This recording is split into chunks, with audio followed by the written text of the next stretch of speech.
Hey everyone, welcome back to my channel, Entrepreneur Help Desk. My name is Tasha. I'm a business coach and tax strategist to small business owners across the United States. So on this channel, I talk all things about taxes and entrepreneurship. And in today's video, I'm going to be sharing with you how you can grow your Instagram using LinkedIn, or whichever one you want to call it. How to use LinkedIn to help grow your business. Same difference, okay? So first, I want to say, definitely stay tuned for the last video. If this is your first time here, welcome. Please be sure to subscribe so you don't miss my next great video, okay? I post a lot of helpful stuff.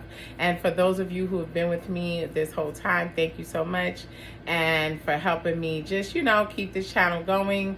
I'm just here for you to help enlighten you and inform you and educate you on all things, okay? And you guys are welcome to post comments about other topics that you want me to talk about or other videos you'd like me to make.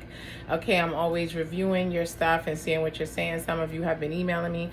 Okay, so let's dive into LinkedIn. Okay, now, first I want to say that it's good to be on, social media definitely is helping to grow all of our businesses, and you don't really have to be everywhere. Okay, but it's good to be somewhere. Okay, and sometimes it's good to, work at least maybe 2 social medias to the best of your ability. Okay, and if you're not on any, you definitely need at least one. But in today's video, we're talking about LinkedIn. I did do some recent videos, so make sure you check those out on how to use Instagram, how to grow your business using Instagram. So make sure you check those out. Okay, so now first I want to say with LinkedIn, you want to first make sure you set yourself up an account. If you are already on LinkedIn, we'll go over that. But let's say you're not on there yet, you want to go to linkedin.com and create an account and just begin to set yourself up first. With all of anytime you're on social media, you definitely first of all want a good photo. Okay, you want a good headshot on your LinkedIn profile. It should be professional. And when I say professional, I mean it should just be something that it's a clean look. You have on a nice outfit or whatever. If you're a man, whatever, you don't have to have on a suit, but it just has to be something that looks nice, and it's a clear shot of your face, your hair is done, whatever, you're groomed up if you're a man. So you just want a good headshot for sure. You don't want anything that just some regular photo. Okay, then it's also important about what you're going to title yourself as in your LinkedIn bio. Okay, for example, in my LinkedIn bio, I have business coach, business consultant, and tax strategist. Okay, because a lot of times when people if they go on LinkedIn to search for something specific, it's a potential that your page would come up because of what you called yourself in your title. Okay, so that's definitely important, what you call yourself in your title. And you also want to have a good bio. Okay, you want to let them know who you are, what you do, who you serve. That's the primary gist of it. Okay, and then now LinkedIn actually allows you to have like a nice header. Okay, LinkedIn has come a long way. So you can also have a nice header in LinkedIn on your profile. So that's also good. I created my LinkedIn header profile from Canva, okay, canva.com. So that's a good place. But there's a lot of sites now where you can create your own graphics. And you can also go to a freelancer and have like a freelancer website and have someone create your header for LinkedIn. And if you don't feel confident enough to create a quality LinkedIn profile, there are also freelancers on those sites like Fiverr and Upwork and many others who can actually do your LinkedIn profile for you. Okay, but if you're doing it yourself, okay, so now you also want to, let me see, and you're going to see me looking over here for my notes. Okay, I'm going to be referring to this as well. So first we're talking about setting it up. Yes, you want to do the picture, the title. Oh, and you also want to kind of you want to put your business, like whatever your title is, your CEO, president, owner, and put your business name, because you can kind of create like a work history. So you want to make sure you put that. And if you have other jobs and other titles and things that you've done, it's okay to put that on there. It's okay to put your education on there, where you have a degree in or whatever. And it's even good if you can get a couple of your friends or people you know, your acquaintances, to come to your profile once it's built and like endorse you. There's something called endorse. Okay, they can endorse any of your skills, because LinkedIn gives you an opportunity to kind of list out your skills that you're qualified in. So people can come on there and endorse you in certain skills.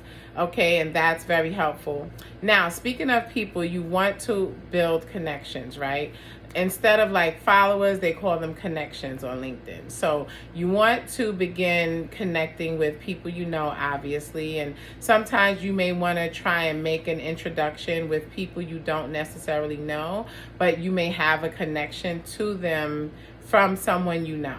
Okay, and if you do LinkedIn Premium, I believe you can also reach out to people who you don't even have a connection with.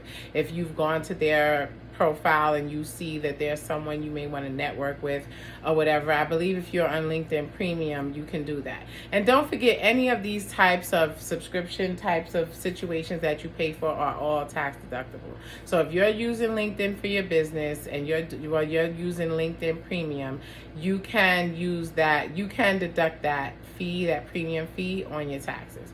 I just wanted to stick that in there, okay? So yes, so you want to make connections, okay? Sometimes you're going to begin to see that as your account is growing, people are sometimes going to request you. They're going to request a connection with you, and you can either accept it or you can decline it. What I usually do, I usually go into their profile first and kind of see what they're about, and then I decide, because sometimes it's never, you know, well, sometimes I'll say, stick to the word sometimes. Sometimes it's good to make those connections with others, and maybe sometimes there's not. You just kind of, probably I would say, check them out and see that if it's a good mutual fit or a good fit, then yeah, why not connect with them? Okay, you can accept that connection. Sometimes people are going to send you a message, and you can also send other people messages. You can introduce yourself and kind of let them know what you do, and you know, just try to see if they maybe know someone who needs your services or your products. Okay, and there's nothing wrong with making those introductions. Okay, and now let's talk about, yeah, because you can find potential customers, colleagues on there.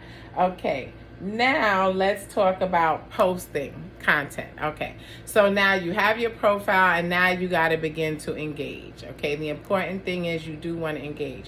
First, I will say it's always good to share content from others. Like, as you begin making connections, you're going to see people posting stuff, and maybe you think it connects with you, or it relates, or it's relatable, or you think it's a very important topic that you want to make others aware of, so you can reshare that type of content. Okay, and sometimes LinkedIn is going to, if you go to the home feed or whatever, you're going to see other things that it may not necessarily be involving connections that you follow, but from other sources on LinkedIn, and maybe you want to share that content. Okay, so that's one way to share content, is from other people's content. And then you want to begin posting your own stuff as well. Okay, so you got to try to think of what would your audience want to know about. Maybe it's something going on in the industry. Maybe it's something going on with your company specifically you want to talk about. Maybe it's something that happened in the news that you can kind of relate it to what you do or what you sell or what you offer, or you just kind of want to give your 2 cents about it, because there's nothing wrong with doing that too. It's not always just about talking about your business and things like that. You know, sometimes it's good to talk about other things that's going on, because that can also be a way to attract more people to you. Okay, sometimes you may share common interests because of the topic that you shared content about. Maybe you shared an article that you saw, maybe you posted an article and then you also added your input or your feedback about the article. Okay, so you want to post that kind of content. Now, if you're someone who blogs, I would recommend that you should always, anytime you post a new blog, you should share it on LinkedIn. That's what I do for sure, and it'll bring more readers to your site to read your blog. Okay, you give a little bit. What I usually do is I give a little bit of I call it a small blurb of a paragraph of what my blog is about, that post, and then I'll say something like continue reading on my site, and I put the link to the blog post. Okay, so that's another good thing to do. If you're someone on YouTube and you have a new video that you posted, then you should maybe give a little snippet on LinkedIn about what your video was about, and then put the direct link to your YouTube video. This will also get more eyes on your YouTube video. Okay, and you can cross promote that with all types of other content that you have. Maybe it's a new product that you came out with and you want to announce that, So this is all ideas for content. Okay, let's see what else from my notes here. Oh, it's a good idea. LinkedIn has groups. Just like if you're on Facebook has groups. Well, LinkedIn has groups, and it's really, really good to search out groups that maybe you can relate to in your industry, or there's so many other things. But basically, you want to join some groups, and I would say don't overdo it with groups, because it kind of doesn't make sense to join groups that you're really not going to engage with. Okay, but yeah, you should join groups. Join a few groups that will help you to learn, help you to network. And that's also a good way. Sometimes people from the groups, as you're building some type of being more active in these groups, sometimes people will come out of the group to check you out, and they will connect with you, and that can also be a way to build connections on LinkedIn. Okay, so you definitely want to check out the groups. Okay, let me see what else I have here. Oh, also, let's say that you're someone looking to hire someone for your business. Okay, LinkedIn can be good for potentially finding people to add to your team, hire employees. Maybe you're looking for freelancers, because freelancers are also on LinkedIn. Okay, so that's definitely a good source of that. Sometimes you can find some really quality people. Let's see what else. Oh, I believe LinkedIn also has ads. Now, I don't necessarily do ads on LinkedIn, but I do think they have ads, if I'm not mistaken. So it may be sometimes good to put ads out. It just kind of depends what the content is that you're trying to bring more awareness to, but you may want to check out ads. And don't forget, any money you spend on ads is advertising, and advertising is definitely tax deductible.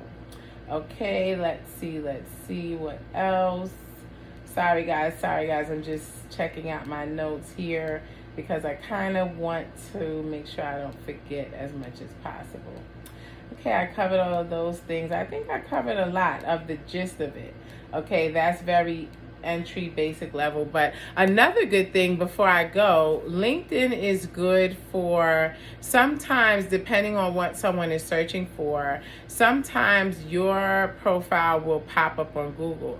That recently happened. I don't quite remember what I was searching, but I was searching for something, and someone's LinkedIn profile came up on my Google search, because their profile was like, I call it SEO'd out, SEO'd out, or like how you say maxed out, but it was like SEO'd out, pertaining to what I was looking for. Okay, and then I went to her page, and it was very impressive.